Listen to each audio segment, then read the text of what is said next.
At such moments, I almost always remember my time in the desert. I suppose this is quite reasonable, considering that I am looking at my target through the scope. Only now my goal is not to be a terrorist or even a criminal. In fact, in this case, I am the criminal. My target is a balding, sweaty, slightly overweight banker who at this very moment is plowing the field of one of his subordinates from the bank. Why is he in my sights? Well, because I have a contract to end his life. Someone, and I have no idea who, ordered this man's murder. They paid with cryptocurrency, and everything was organized through the dark net. I will never meet the person who placed the order, and I have no ties to either the target or his lover. By the time law enforcement receives the alarm, I will no longer be there, and I am very careful not to leave any traces that could point to me. I watch through the scope for a while longer. I'm not a voyeur, but I need to find an opportunity to shoot. For various reasons, I can't shoot while they're in, as they say, but usually when a guy is done, he either rolls over on the bed or stands up. As a rule, this is a signal for me. I adjusted my scope a little, looking at the part of the room that I could see through the window. There was no one except the copulating couple. I looked at her. She's a good prize. The contract states that no harm will come to her and she will not suffer. At least physically. I can't predict how watching her lover's head explode as he goes to the bathroom to take a leak will affect her psyche. I looked around for a second. You shouldn't become so focused on a goal that you end up in danger yourself. I have no observer, no cover. It's just me here, so I have to make sure my position is secure. And that's true. I'm on the roof of a building across the street from the hotel where the cheater lives. I return to the scope and see that it is close to completion. I adjust myself again, check that nothing has changed in the conditions, and at this moment he arches his back, shouting out his climax. He shudders once, twice, 3 times, and freezes. Then he gets off her. As expected, he heads to the bathroom. I pull the trigger. I'm gone before she even starts screaming, and by the time law enforcement gets there, I'm already miles away. I put my gear in one of several storage units I have around town, each under a different name and prepaid in cash, before heading home. During the trip, I again reflected on how I ended up here. How did it happen that I am now a killer, specializing almost exclusively in eliminating cheating spouses? Well, when it comes to shooting, everything is simple. I've always been good with a rifle. From an early age hunting on a farm, I developed an affinity for guns, especially rifles, which meant I could make shots that would kill everyone else. It's almost instinctive. When I enlisted in the Marines and then in sniper school, we were taught all kinds of trajectories, wind resistance, ballistics, and other sciences. I learned all this, but I just didn't need it. I can make a shot by eye that many snipers cannot do even with all their calculations and computers. It is simply a natural instinctive ability. There is no doubt that I would have achieved great success in the Marine Corps, but then something happened that changed my life forever and is the reason I began to specialize in cheating spouses. You already guessed it, cheating spouse. Gabrielle is a girl of French origin, a petite, dark-haired woman whom we met in a bar in the city while on vacation. She is lively and attractive, and her body evokes all sorts of unclean thoughts. She spent the entire evening with us, and my best friend Bobby and I took turns dancing with her. By the end of the evening, it was obvious that there was something between her and Bobby, and with a bitter smile, I did the only thing a best friend could do. I wished him luck and returned to base alone. After that, every time they went to the city, they were inseparable. I would either start the evening as a third wheel, trying to find my own company as the evening progressed, or sometimes she would bring a friend to keep me company while she and Bobby had fun with each other. I was surprised when, after 3 months of dating, Bobby came to me to show me the ring he had bought for her. "Wow, Bobby," I said, "that's a rock. Are you sure you're ready for this?" He chuckled. "When you know," he said, taking the pose of an old sage. "I won't let her leave." The look she gave when Bobby got down on one knee at the bar that night gave me pause. I expected her to be excited and happy, but a look of calculation flashed across her face before she showed the expected emotions. I didn't say anything to Bobby because I didn't want to ruin his moment, but I was curious. I organized the bachelor party as I was best man, and although those are my words, it was epic. All the ingredients were there. All three components were present. Friends. Half the platoon was locked in. Alcohol. We had to put Bobby back in his bunk that evening, and he remembered almost nothing about what happened there. And the girls. Of course, there were also dancers. It is necessary. However, I tried to protect Bobby's virtue and saw to it that nothing untoward happened to him. When I organized the party, I talked to Gabrielle beforehand to find out her boundaries. If she had said no dancers, there wouldn't have been any. I didn't want Bobby to get divorced before we got married. The wedding was small. Her parents, a few of her friends, and a few guys from our platoon. I was, as I already said, the best man.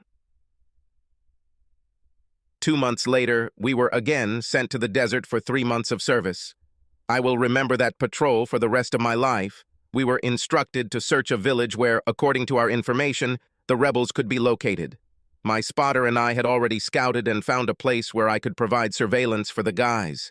The situation wasn't ideal, as I still couldn't see some places. But this was the best option. Bobby had been out of sorts all day, seemed overly anxious to get there, and was abrupt with everyone, even me, which was unusual. When I asked him what the problem was, he just grinned and said he was just itching to get going. Bobby never returned from that patrol. I didn't see what happened since his position was out of sight from my vantage point, but his team said that when they made contact with the enemy, Bobby stood up, shouted something like, "Go, you bastards!" and rushed towards them, firing from the hip with his M16 like some gangster James Cagney. He didn't even run 3 meters. As his best friend, I was tasked with collecting his things to send to the USA, and that's when I found the letter. Dear Bobby, I know this is the coward's way, but I need to tell you that I dated someone else, and we fell in love. I'm leaving you so that he and I can be together. I want you to know that I really loved you, but the time spent apart showed that I am not truly in love with you, and you deserve more. So it will be better if we break up, and you can find someone who will love you as much as you deserve. Please don't think too badly of me. John says you still have a month left on tour, so by the time you get back, I'll be moving out of our house. I'm not going to demand anything from you during the divorce, and I will be glad to consider you a friend if you find the strength in your heart to forgive me. Best wishes, Gabriel. Damn bitch, I shouted after reading the letter. Now I understood Bobby's behavior and decided that retribution must come. I was tasked with escorting Bobby's body back to the US, which interrupted my tour. We unloaded the coffin and Gabrielle came up to him, tears streaming down her face. She put her hand on the coffin and I said, "Don't you dare! You betrayed him." She stepped back, stunned, and then I noticed the officer accompanying her, Colonel John Edwards. "What the heck?" he began, hugging her shoulders. "How dare you?" "How dare I?"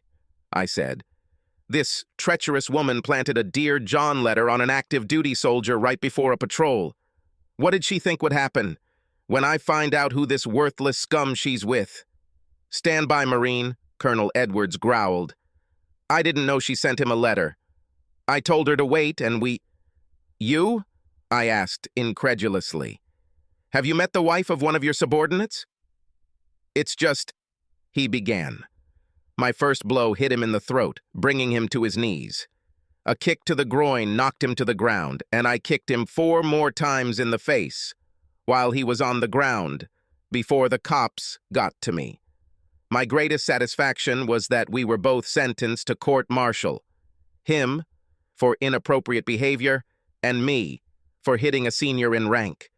I spent a year in military prison for assault, after which I was dishonorably discharged, and he was simply kicked out of the service, deprived of his pension.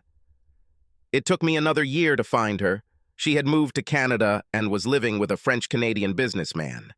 I had no idea what happened to Colonel Edwards. He got lost along the way. I thought about just shooting her from a distance. It's so simple. No security, no surveillance, a simple woman in public, like catching fish in a barrel, but then she would never know what killed her and why. I needed it to be more personal. I needed her to understand who killed her and why. She made everything easy for me in the end. She was at a dance with her friends. Apparently, she was still cheating because the guy who was currently running his tongue down her throat was not her French-Canadian businessman. I watched from the bar as he whispered something in her ear. She nodded, and they moved towards the exit. I walked out the front door and walked around the bar. I guessed where they were going and was not disappointed when I saw that they were heading towards the SUV in the parking lot. I waited by my car to see if they were going to go somewhere, but when he opened the back door of the SUV, I knew it was going to be here and now. Looking around to see if there was anyone or anyone watching, I moved closer until I saw Gabrielle, or rather Gabrielle's ass, sticking out the back door and the guy behind her. I didn't want to kill the guy, I have no claims against him, so I quickly strangled him, and he fell unconscious on the floor.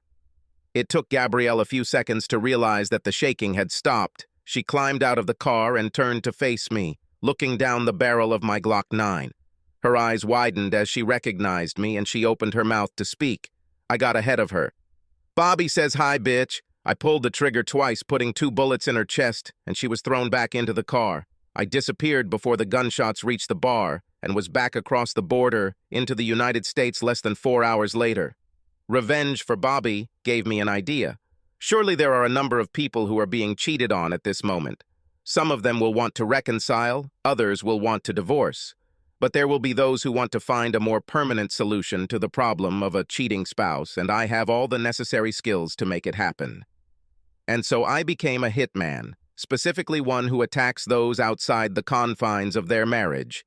This is an easy job.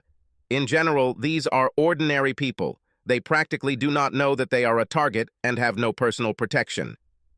I had been practicing my craft for about 4 years and was making quite a lot of money when I met Juliana. Juliana is the finance manager at the car dealership I visited when I wanted to buy a new car. She is a bright, smart, and interesting conversationalist.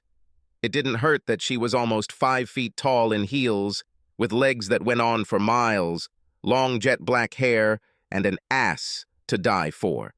We instantly hit it off, and within half an hour she agreed to go on a date with me. I won't bore you with the courtship dances, but suffice it to say that a year and a half later, Juliana and I were married in a big wedding with over 200 guests, consisting of her friends and family, my parents, and a few of my old sailing buddies still in touch with me.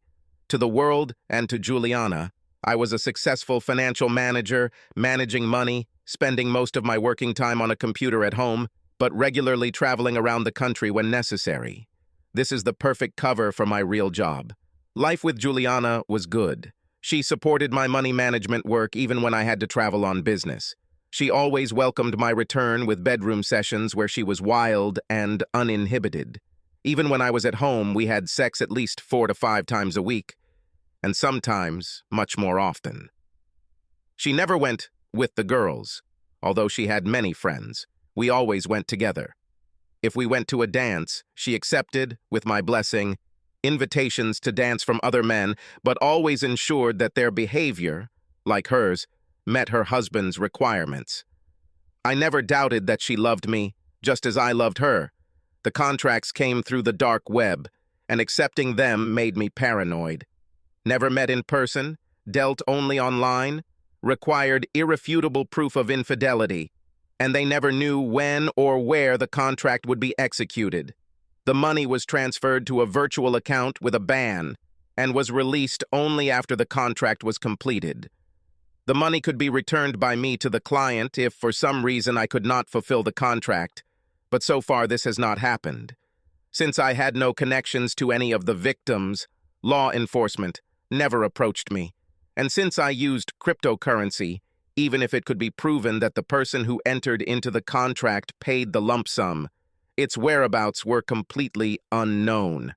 Security. I have killed far more men than women, by a ratio of about 10 to 1. When a man cheats on a woman, she wants him dead. And when a woman cheats on a man, he most often wishes for the death of the person she cheated on him with. Of course, there were exceptions. But I have no conscience. This is work. People are willing to pay me, and pay me well, for my services. And cheaters deserve everything they get. So life went on. After 3 years of marriage, Juliana and I had our first child, followed by our second, just 18 months later.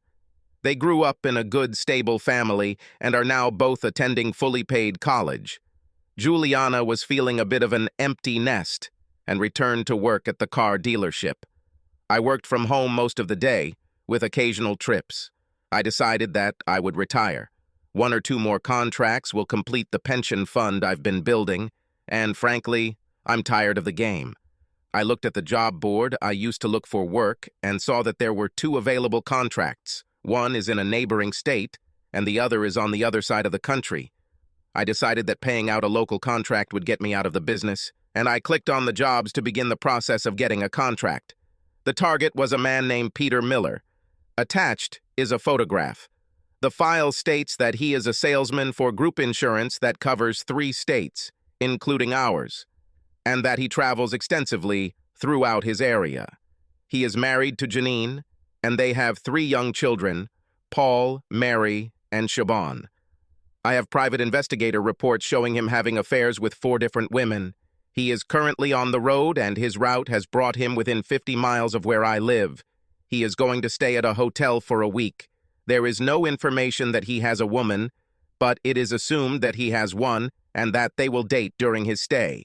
The contract provides for surveillance of his hotel, and if he appears with a woman who is not his wife, then to monitor him constantly. Attached to the contract were photographs of the man himself, his wife, and 3 children. I always wonder why photographs of children are included, but they are always included. Whoever compiled the dossier did a good job. It was known not only which hotel he was staying at, but also which room. I Googled the hotel and found that the room he booked was on the 5th floor on the east side. A quick glance at Google Earth showed that, although not just down the block, there was construction going on just down the block. If I can get to a high enough floor of this unfinished building, I will have an unobstructed view of the east side of the hotel, since the buildings directly opposite the hotel are only 3 stories high. I have to go on a business trip next week, I told Juliana on Friday evening. I will leave on Monday morning and return on Thursday. Perhaps Friday. She looked up from the book she was reading. I thought you were done with them already, she said. Without complaining, I just asked. This could be the last, depending on how things go. Maybe there will be another one if this one doesn't live up to expectations. She nodded, then grinned. That means we'll have the whole weekend together, she said. We didn't spend the whole weekend in bed.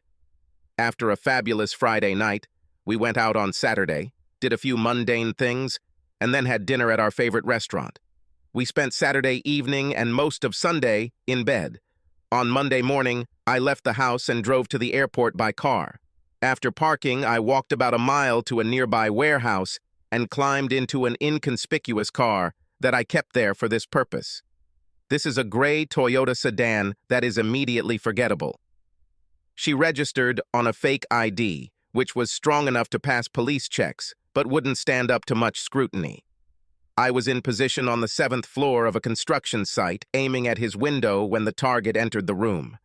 He fumbled for a few minutes and then picked up the phone, obviously making a call. After a short conversation, he left the room. It was a little after 12 o'clock in the afternoon. I did not pursue him. I knew that he would return, and I settled down to wait. For some reason, the construction site was closed, so I was not afraid of being discovered. When he returned to his room, it was already after 6 in the evening. In an obvious haste, he went to the bathroom to take a shower. I watched him as he walked back to the bedroom, nothing out of the ordinary. The water in the shower must have been cold because there wasn't much visible between his legs, and his body, although thin, wasn't particularly inspiring. I often wondered what attracted women to such men, and decided that he must have a good tongue in chat because it was definitely not his physical characteristics. After another 30 minutes, he got dressed and left. I ate and sat down to wait for his return. I was sure that he would return, and probably with some woman. I'll take a photo to prove his infidelity, and then I'll put a bullet in his skull. The contract doesn't say anything about killing or sparing the woman, so I won't kill her. Although I don't mind killing cheaters, I didn't know that this woman was a cheater. Maybe she's just a lonely girl who fell for this idiot. I have no information and she will remain alive. It was already past midnight when the lights in the room finally came on again, and I looked through the scope again. I saw my target enter the room with a tall, dark-haired woman. As soon as they walked through the door, the woman pinned him against the door and fell to her knees in front of him. I couldn't see what exactly was going on since her back was to me, and I could see him from the torso down due to my position a couple of floors above them, but I wasn't worried. Eventually, they will move further into the room. Still locked together, they began to remove the remains of their clothes, moving towards the bed. When they reached the bed, she was left in her underwear and he was naked. He pushed her back onto the bed and started kissing her body. From this angle, I could only see the tops of both of them, but then she tilted her head back and I moved my aim to look at her face. At that moment, it took all my self-control not to pull the trigger. Instead, I clicked on the camera that was linked to my scope and took a digital photo. Over the next 3 hours, I took photos and videos of the couple as they had sex in the bedroom. They even did this by the window, with the blinds open and the lights on, so they could easily be seen from the street, but they didn't seem to care. Finally, having had their fill, they went to bed for one last session of lovemaking before falling asleep for the night. When the lights went out, I sat back in my chair, my heart pounding and my thoughts racing. I opened the photo on my phone that I had taken first through the scope and looked at it. The woman arched her back, her eyes wide open. I zoomed in on that face, looking into those eyes, those beautiful eyes, the eyes of my wife, Juliana. Thoughts were racing through my head. I couldn't complete the murder right now. One of the safest things about what I did was that I was not involved with the victims or their partners. If I kill one or both of them now, the first person the police want to talk to will be me. My alibi won't stand up to that scrutiny. Besides, I'm not in a position to decide what to do with Juliana. Now I am so angry that I could have put a bullet in her without thinking. But I knew that the anger would pass, and I need to think not only about myself, but also about my children. I have to think long and hard about what to do with her. I will have to live with my decision for the rest of my life. Another thought was that if I returned the contract, someone else might pick it up and be less picky about whether or not to kill the asshole's partner. I also had to think about whether this was a setup. Did someone set it up for me to see my wife cheating with this idiot to try and screw me over? I didn't think it was law enforcement. They wouldn't put any of them on my radar because, for all they know, I could shoot tonight. But there might be someone else involved. Maybe someone, then, connected to one of my previous contracts who wants revenge. No, I need to fulfill this contract, but make it look random or natural. No follow-up from the police so we don't get hurt. I'll deal with Juliana later. I collected all my things and took them to the storage room. I won't use them for this job. While I was in storage, I picked up a few extra electronic items, and when I returned to the hotel, I found both of their cars and installed a GPS tracker on them. The next morning, after they both left, Juliana returned to my house, and he went to do what he was supposed to do here. I entered the hotel and, using the electronic keycard, entered his room. I searched the room, finding nothing unexpected. In his luggage were several blood pressure medications and some Viagra. Then I installed several hidden cameras. I have 4 days to complete the contract. Since I told Juliana I wouldn't be back until Thursday or Friday, I didn't need to communicate with her too much, although I knew she would call me today. I also booked a hotel room using my fake ID. Everything will be easier if I stay in the hotel legally. I looked around and found that surveillance cameras were installed only at the entrance and in the elevators. There are none on the stairs or in the corridors near the rooms. During the day, I watched their movements while making my preparations. Juliana was at work, then went to the gym, then returned home. After a while, his tracker showed that he was heading towards my house, and I swore to myself that if she let this asshole into my house, I would kill them both on principle and not care about the consequences. Luckily, He didn't come within 5 blocks of my house. Just after 6 in the evening, Juliana called me. "Hey, baby," she said. "Hi, honey. I missed you last night. I thought you'd call." "Sorry, I fell asleep in front of the TV, and when I woke up, it was already late," she said without the slightest pause. "I thought so. That's why I didn't bother you," I said, clenching my fist. This was the first time Juliana lied to me. Obviously, there were others, but I just didn't know about them. "How are things going with your meeting?" she asked. "An unexpected complication has arisen. Someone showed up unexpectedly at the meeting, and this raised some questions. I am confident that I will be able to close the deal, but it may take a little longer and be a little more difficult. However, once everything is done, I will no longer go on business trips," I said. "So you'll be back on Friday, not Thursday?" I could swear I heard a smile in her voice. "You don't seem too disappointed," I replied rather caustically. "Oh, no, not at all. I was just glad when you said that this was your last business trip. If an extra day on this one means it's the last, then it's worth it," she said. "So, what are you doing tonight?" "I just got back from the gym, so I'm going to lie in front of the TV," she said, "and go to bed early. I also need to work." "Well, remember what Mom always told me," I joked. "If you're not in bed by 11, you have to go home." She laughed. "I'll call you tomorrow evening. I miss you. Good night." I don't know if she noticed that I just hung up without saying anything further. The last call was to my friend. He is a chemist, and sometimes supplies me when my preferred method of killing does not work. Sometimes people want things to look more natural. Usually, this increases the price, but in this case, I'm willing to take a loss. By the time I got back to the hotel after seeing my friend, the asshole was already back. And when I connected to the camera, I heard his phone ringing. "Hi, Jules," I heard him say and winced. Juliana hated it when her name was shortened in any way. If it was her and she allowed him to call her Jules, that only made things worse. It's strange that little things like that matter. The conversation continued. "No, I came back late. Give me an hour to get ready and I'll meet you downstairs. Say at 7:30. Yes, I'm looking forward to it. Tonight I'll make you squeal. I'll make you forget that poor asshole you married," he said with glee. "No, no, Juliana," he said. "I didn't mean to. I know he didn't. Don't, baby. Please. Julie." He looked at his phone. "Crap," he shouted fiercely. I smiled darkly to myself. It sounded like he was losing a night of passion. My phone rang. It was Juliana. "Hi, baby. How are you?" I asked in surprise. "Nothing," she said. "I just remembered that I didn't say I love you when we talked. And I just wanted to make sure you knew that." She sounded slightly upset. "Are you okay?" I asked. "You're saying something wrong?" "I'm fine," she replied. "I just miss you, that's all." I heard her phone beep, letting me know there was a call.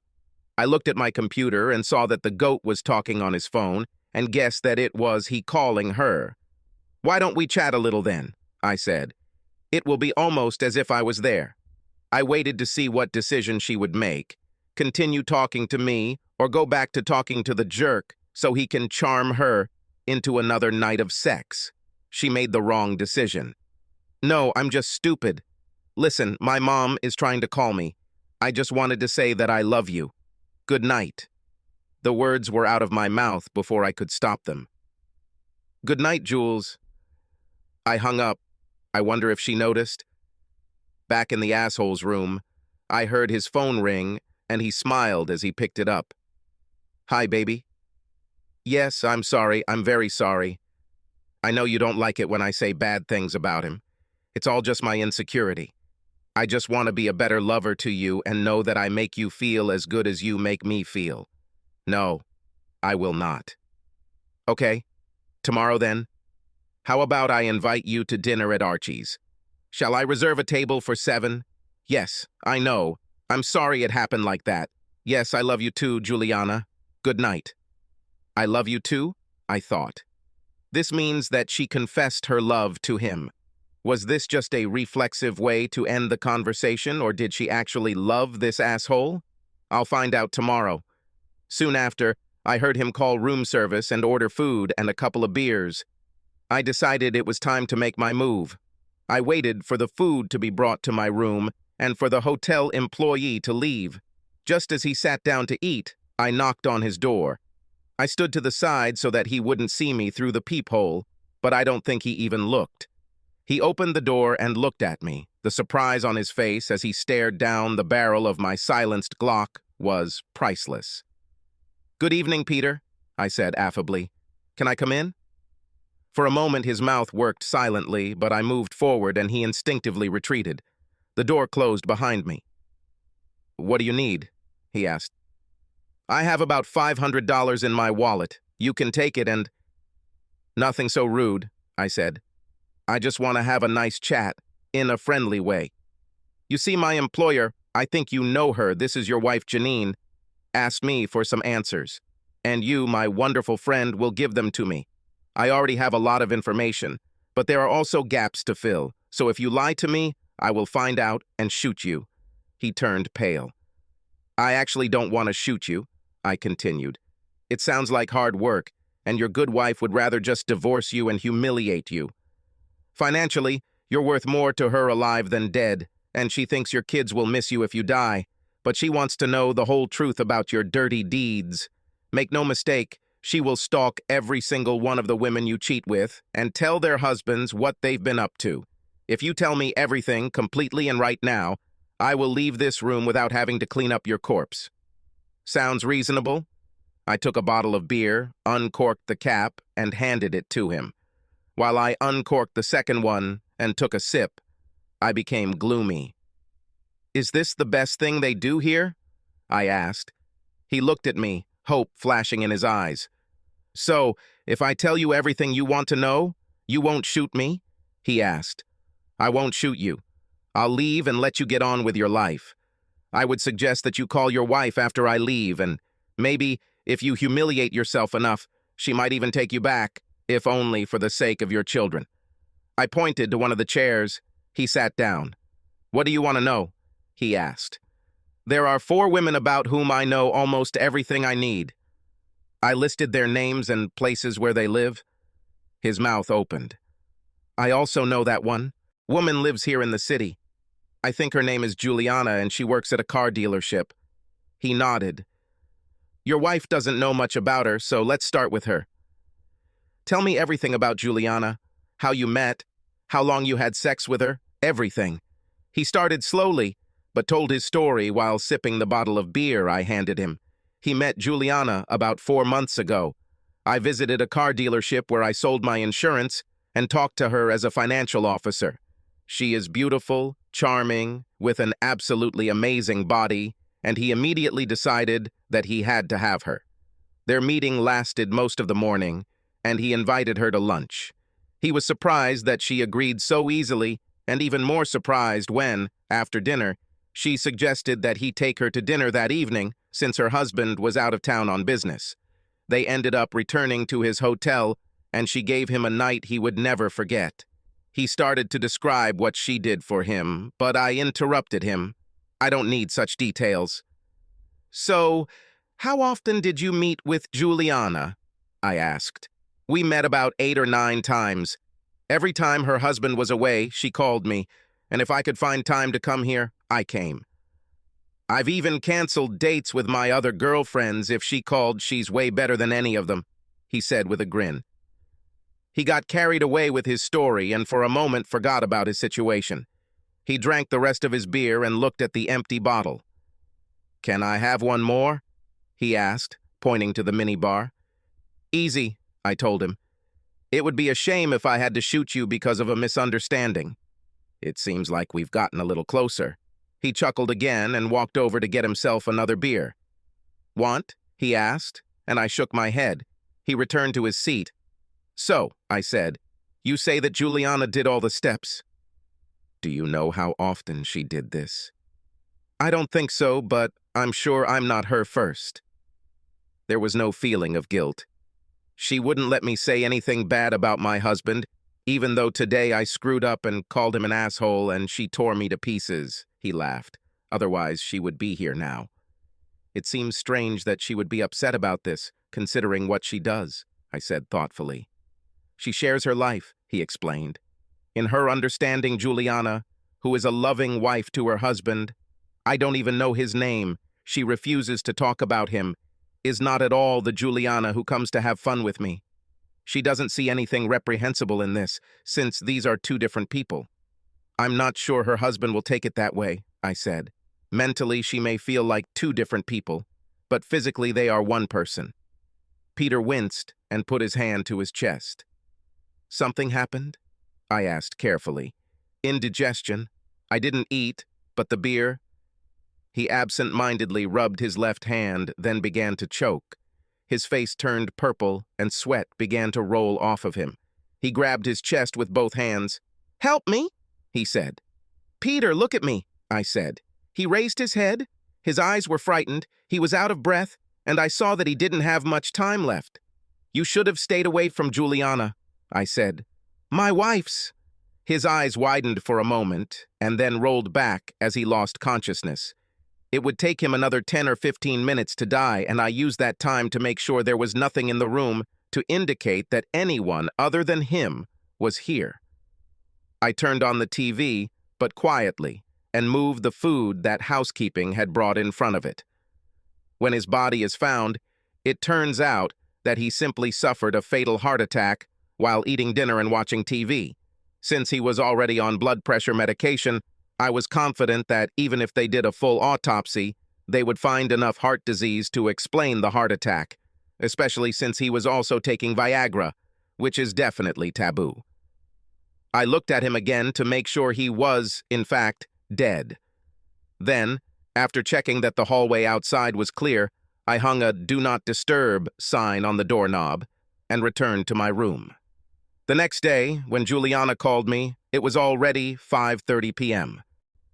"Hey, baby, how was your day?" she asked cheerfully. "Great," I said. "I have solved one of the unresolved issues, and I am confident that I can solve the last unresolved one. Listen, I got an idea. Since this is my last business trip, why don't we fly to Mexico for the weekend? I can pick you up at the airport, and we can celebrate the weekend, and maybe even turn it into a longer vacation. I'm sure you're due some time off, but even if you're not, just say you're going. It doesn't look like you need this job." I laughed. Juliana laughed too. "Sounds like a great idea.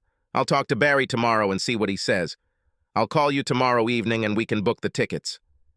"Great," I said. "So, what are you doing tonight?" "Everything is as before. I need to finish some work and I'll watch the series." I looked at the time, knowing that she thought she had dinner booked at 7, and it would take her at least 40 minutes to get there. "Listen, baby, the oven just beeped, so my dinner is ready. I'll talk to you tomorrow, okay?" she said. "Okay, enjoy your dinner and cheat," I said. "Bye, baby. Love you," she said. I hung up. At 8:30, I heard a knock on the door of Peter's room. From the moment I put up the "Do Not Disturb" sign, the maids had not come into the room, and I guessed that Juliana had come to the restaurant, waited, and came to find out why he was late. The knock was repeated. 20 minutes later, I heard the lock squeak and the door opened. A hotel employee entered, followed by Juliana. When they saw Peter lying with his face buried in the frozen remains of last night's dinner, the employee rushed to him. Juliana stood in the doorway and watched what was happening. "He is dead?" she asked. The hotel worker took a pulse, but it was quite obvious that he was dead. His body was motionless. "Yes, he's dead." Without saying a word, Juliana turned and left the room. By the time the employee realized she was gone, she was already in the elevator and leaving the hotel. The police and ambulance were called, and, after rummaging around in the room for some time, they found his medications. Doctors concluded that he had suffered a fatal heart attack, given his state of health and the way they found him. Police spoke to a hotel employee who told them they entered the room at the request of a woman who had come to visit the man, and together they found him. He didn't know this woman, but when he saw her at the beginning of the week, she came to visit him. However, the man had been to the hotel before and had several female visitors. The employee thought they might be escorts, but didn't say anything because the man gave good tips and they weren't noticeable. After everyone left, I went and picked up my surveillance equipment, packed it up, and checked out of the hotel in the morning. In the parking lot, I removed the GPS tracker from Peter's car, which was still parked there. On Saturday morning, I picked up Juliana from the airport, and we went to the villa I had rented. She squealed with joy as she looked around and saw a private pool with sun loungers and said, "I'll go change clothes. Can we chat for a few minutes first?" "Jules?" I asked. She turned her head and looked at me. "You know I don't like it when you call me that," she said. "Why?" I asked. "You didn't seem to mind when Peter used that name." She turned pale, but decided to be bold. "Who is Peter?" "Do you know him?" "Peter, insurance agent. The one you've been having sex with for the past 4 months. The one you spent Monday night with when you said you were so tired you fell asleep and didn't call me," I said. "I don't know who you were talking to or what you heard, but—" she began. I put a 2025 photograph on the table between us. It was the same photo I took at the beginning, through the scope, of her lying on her back, her eyes wide. She sank into a chair. "Oh," she said. "About?" I asked. "Is that all you have?" "About?" She shrugged. "How long ago?" I asked. She looked at me evenly. "About 4 months. I take it he wasn't the first?" "Do you really want to do this?" she asked. "Do what? Find out the truth about your cheating wife? Insults? Seriously? Maybe you can find something original to call me and impress me. But before you start, there's something I'd like you to know." "And what?" "Why did I do this?" she said. I started to say that she did it because she... But then I stopped myself and let her know to continue. "We've been married for a long time, haven't we?" she asked. I nodded. "Can you tell me how many times a week on average we have sex?" she asked. I thought about it. "Well, with age it began to decline," I began, but she interrupted. "Really?" "Yes. At first we had sex every day, sometimes 2 or more times a day. But once we got over that teenage wildness, we started having sex at least once every 2 days, and sometimes more often. The sex was and still is great, and you are still the best lover I have ever had. But then you started going on a business trip, sometimes for a month. I'm used to getting sex almost every day, but here you expected me to go without it for weeks.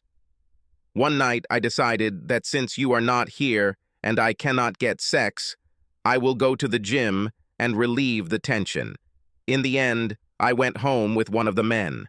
I found a way to satisfy the need that you awakened in me. Oh yes, the next day I felt guilty. I was afraid that you would find out, that you would be hurt, and you would divorce me.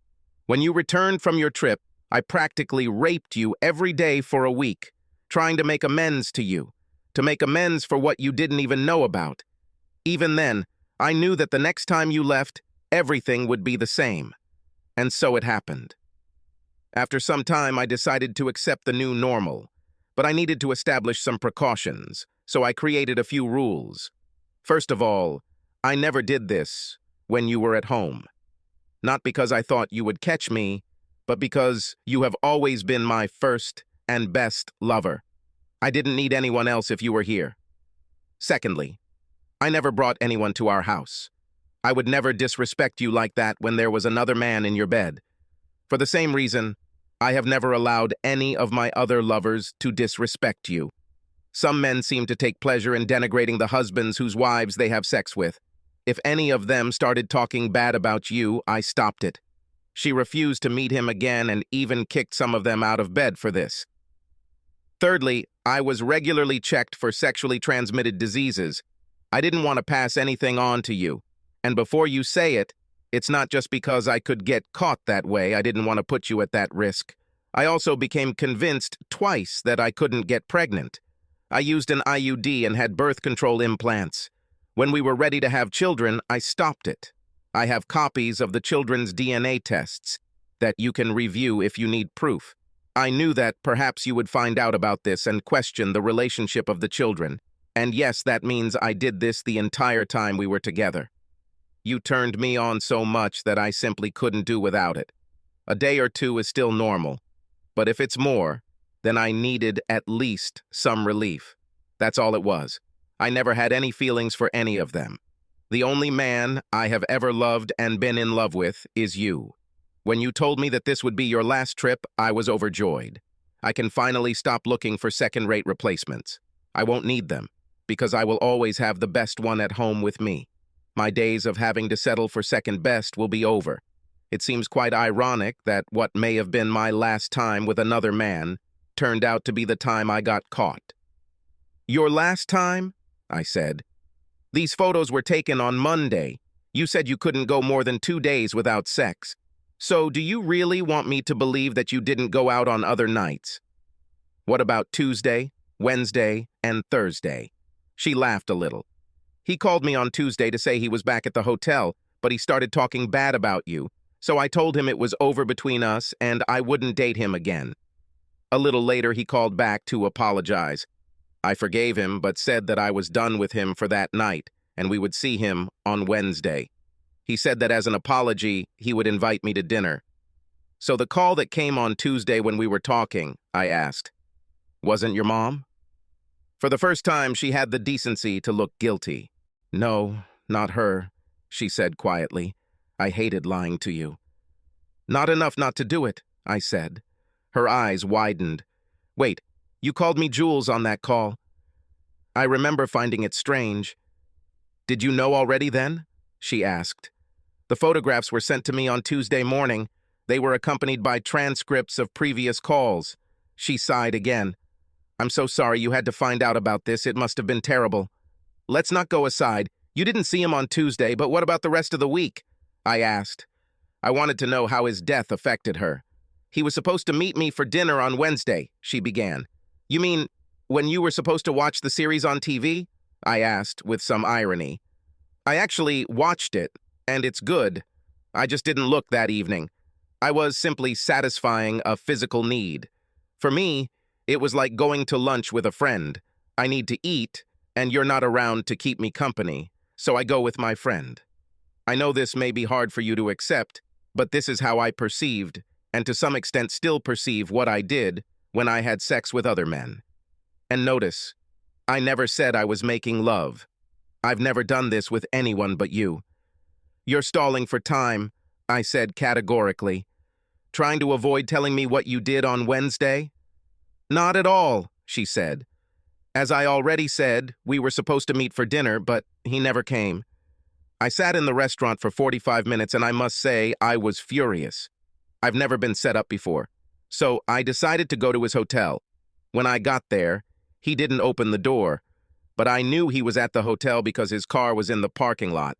I asked the manager to come inside, and we found him face down in a dinner steak, dead as a worm. According to the doctors, he was taking blood pressure medication, but this stupid fool was also taking Viagra, which you should never do. He probably had a massive heart attack.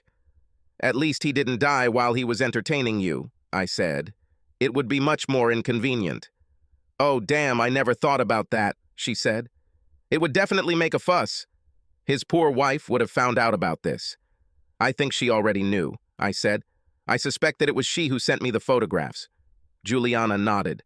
At least I don't have to ask if you're going out with him again, I commented, and she smiled wryly. I won't apologize for what I did, she said. It was what I had to do. But I'm very sorry that I hurt you and that you found out about it. I was counting the days until you stopped going on business trips so that I wouldn't have to do this anymore. But I knew that as long as you went, this would continue. All I could do was minimize any consequences and hope that if you ever found out, your love for me would be strong enough for you to understand. Why didn't you come and talk to me? I asked. We could work something out. I could have done things differently, even taken you on trips with me. Deep down, I knew it was nonsense. I could never take her with me, but I needed to understand. I didn't want to be such a wife. A nitpicker who demands that you provide a high standard of living and then complain about how you do it. You love your job, and we have had a wonderful life together. I didn't plan to do it. I kind of fell into it, and by then it was too late to take it back. I looked at her for a long time, thinking. So, she said, what happens now?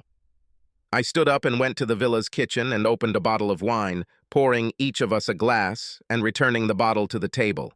I handed the glass to Juliana and sat wearily in a chair, drinking half of it in one gulp. "I don't know," I said. "You just need to think about it carefully. We've been together for so long, and I thought you loved me as much as I loved you. Yes, we had a great sex life, and yes, we had sex often. But you weren't the only one who suffered when I left. I also went without sex for weeks and even months. Yes, I have had opportunities to have lunch with other women while I was away, but I never did it, remaining true to our vows. I don't understand how you can be so absorbed in your need that you're ready to betray everything we have together, or promises, our vows. For what? Just for sex. Are you going to claim sex addiction? Do we need you to see a psychologist?" She opened her mouth, but I raised my hand. "Please, I gave you permission to speak, but at least do me the courtesy of listening to me for a while." I leaned over and filled her glass and then filled mine. "I have so many questions. How can you separate sex and love so easily? I always believed that men did this, not women, that women needed love to have good sex. And if this is true, and you are not lying about the fact that there was no love, then this means that you risked everything for the sake of bad sex. How do you think I feel? You also said that you can't go without sex for more than a couple of days in a row. What will happen with age? It is well known that men's sex drive slows down as they age, and some women's sex drive increases with age. Is this what I should expect? Am I going to come home to find some young boy in our bed because that won't be enough for you? How can I look at myself in the mirror every morning with any semblance of respect, knowing that our entire married life, you have been cuckolding me with other men? There have been dozens, if not hundreds of them over the years. Besides, you say you've been getting tested regularly, but what's the point? You could become infected and pass on the infection even before the test results come back. You could have given me anything, even HIV. You could have killed us both. Where would our children be then?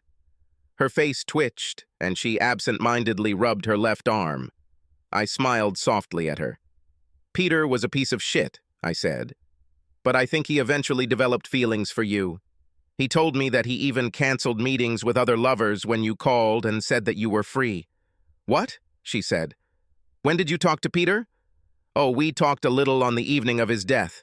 You see, I was a little upset to see you having sex with that creep, and decided to make sure it didn't happen again. Now her face was flushed, and I could see pain brewing in her chest. What did you do with him? She asked. The same thing I just did to you, I growled. I killed this traitor. Say hi for me when you get to hell.